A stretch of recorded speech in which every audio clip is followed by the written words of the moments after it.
Class 8-এর কোষে দেখি 5.1 ঘনফল নির্ণয়।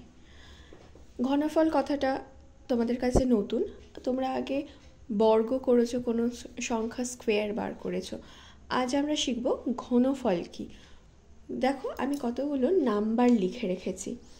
1 কিউব ইকুয়াল টু 1, 2 কিউব মানে 8। অর্থাৎ বুঝতে পারছো কারোর মাথায় যদি 3 লেখা থাকে, পাওয়ারে যদি 3 লেখা থাকে, সেটাকে আমরা বলি ঘনফল। তাহলে 1 কিউব মানে দেখো 1 কিউব অর্থাৎ 1কে 3 বার গুণ, 1 ইন্টু 1 ইন্টু 1 ইকুয়াল টু 1। 2 এর কিউব মানে হচ্ছে 2 গুণ 2 গুণ 2, 8। তাহলে যখন কোনো সংখ্যার পাওয়ারে যদি 3 লেখা থাকে, তাহলে আমরা সেই সংখ্যাটিকে বলবো পূর্ণ ঘন সংখ্যা। অর্থাৎ দেখো 2 এর কিউব মানে 8, তাহলে আমরা 8টাকে কি বলতে পারি?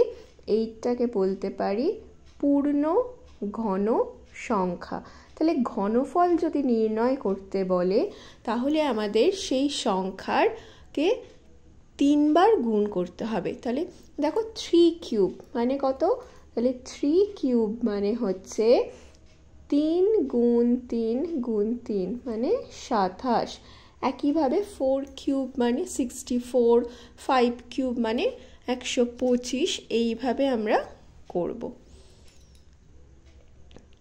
আমরা আজকে কোষে দেখি 5.1-এর 3-এর দাগের অঙ্ক করব। দেখো বলেছে নিচের সংখ্যাগুলির মধ্যে কোনটি পূর্ণ ঘন সংখ্যা 9 লিখি। তো পূর্ণ ঘন সংখ্যা 9 সেটা আমাদের বের করতে বলেছে। তাহলে 3-এর দাগের 1-এর অঙ্কে লেখা আছে 216।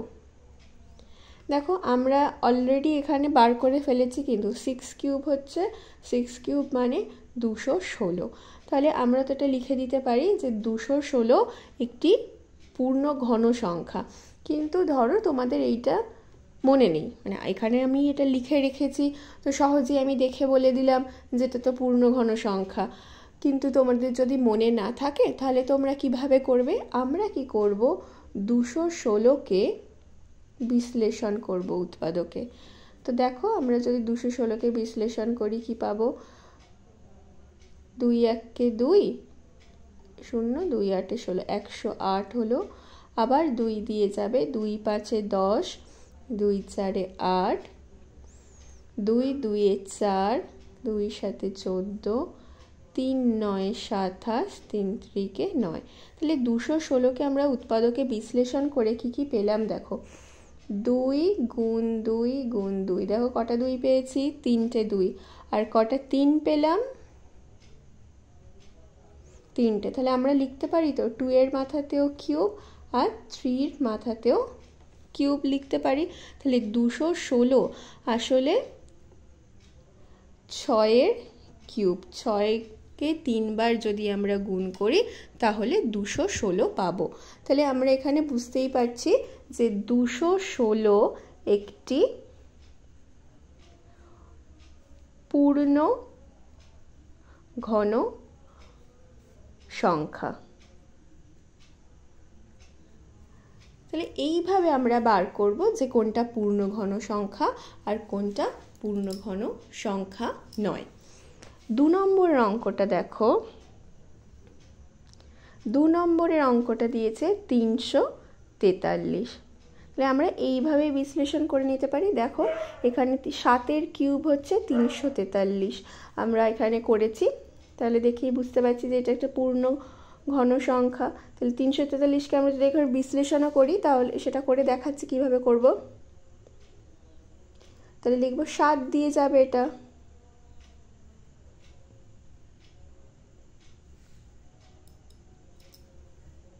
দেখো 7 49 343, এরপরে 7 7 49, আর 343 সমান আমরা কি লিখতে পারি? 7 গুণ 7 গুণ 7।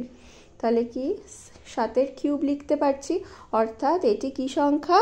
এটি পূর্ণ ঘন সংখ্যা।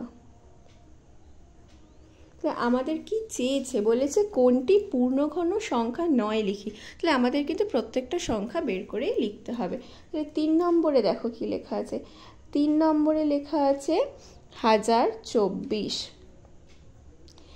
এটাকেও আমরা বিশ্লেষণ করে নিই উৎপাদকের সাহায্যে।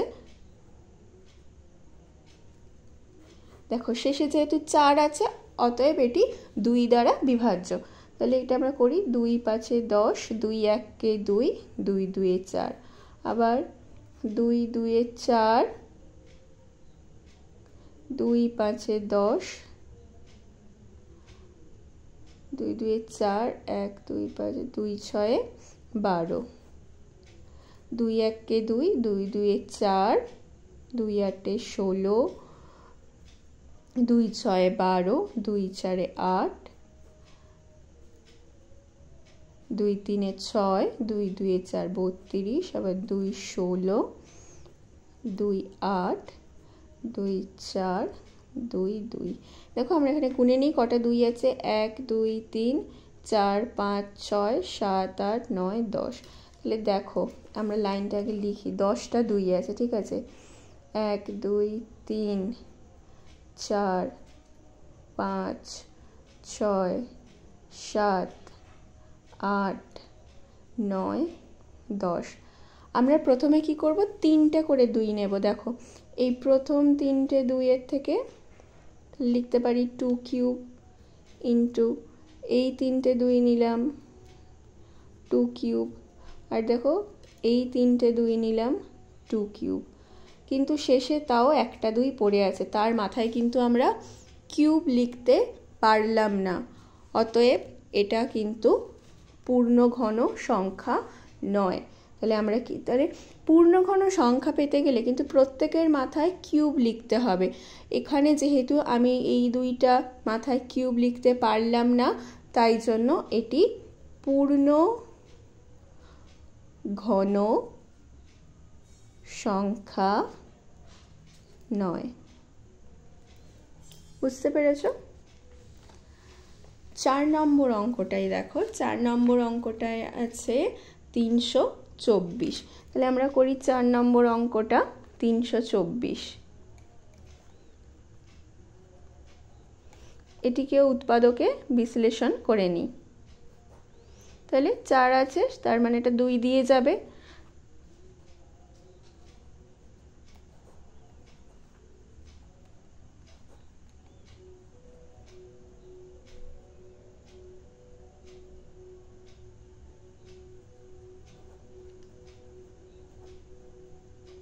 দেখো আমরা বিশ্লেষণ করে কি পেলাম, 2টো 2, 2 গুণ 2, আর কটা 3 পেয়েছি, 4টে 3 পেয়েছি। আমরা তাহলে কি কি পাচ্ছি দেখো, যাদের মাথায় কিউব লিখতে পারবো। 2 এর মাথায় কিন্তু কিউব লিখতে পারলাম না, কটা 2 আছে, 2টো, তাহলে 2 স্কোয়ার হলো। 3 এর মাথায় কিউব লিখতে পারলাম, কিন্তু এছাড়াও আরও একটা 3 পড়ে থাকছে। অতএব এটা কি পূর্ণঘন সংখ্যা? তাহলে এটা কিন্তু পূর্ণঘন সংখ্যা নয়। পূর্ণঘন সংখ্যা হলে প্রত্যেকের মাথায় কিন্তু আমরা কিউব লিখতে পারতাম। তাহলে আমরা লিখে দিই এটি পূর্ণঘন সংখ্যা নয়। এর পরের অঙ্কটা আছে 1744। একই পদ্ধতিতে আমরা শুধু উৎপাদকে বিশ্লেষণ করে দেখব যে সেটা পূর্ণঘন কিনা।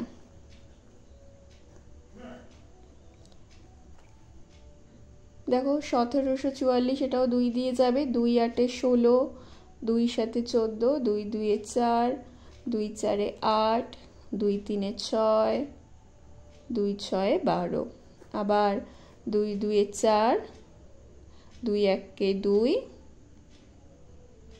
2 8 16।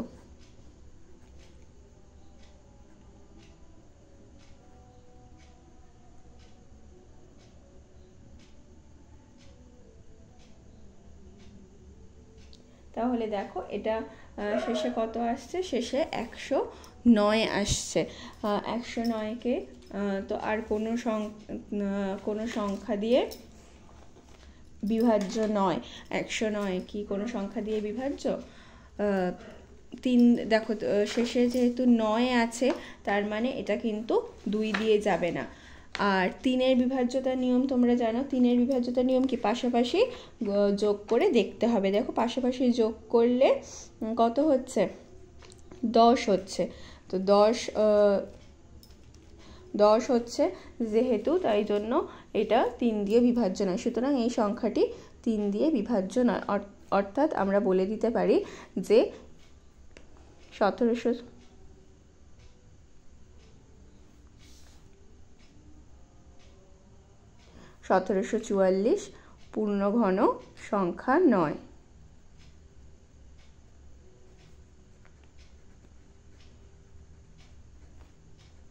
কারণ দেখো এখানে 3টে 2 পাচ্ছি, কিন্তু আর কিছু পাচ্ছি না।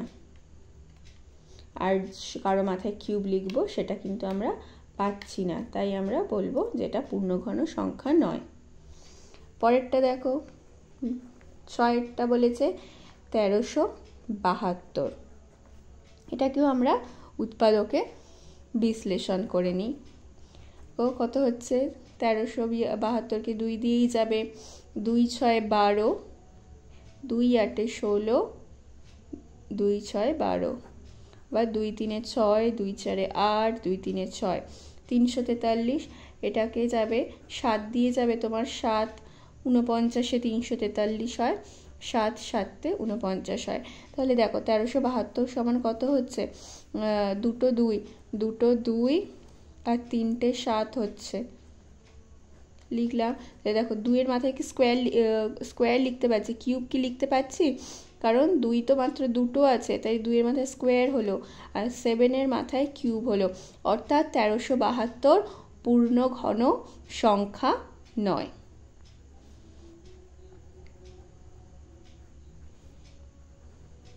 তাহলে পূর্ণ ঘন সংখ্যা বের করতে গেলে কি করতে হবে তোমরা নিশ্চয়ই বুঝতে পেরেছো।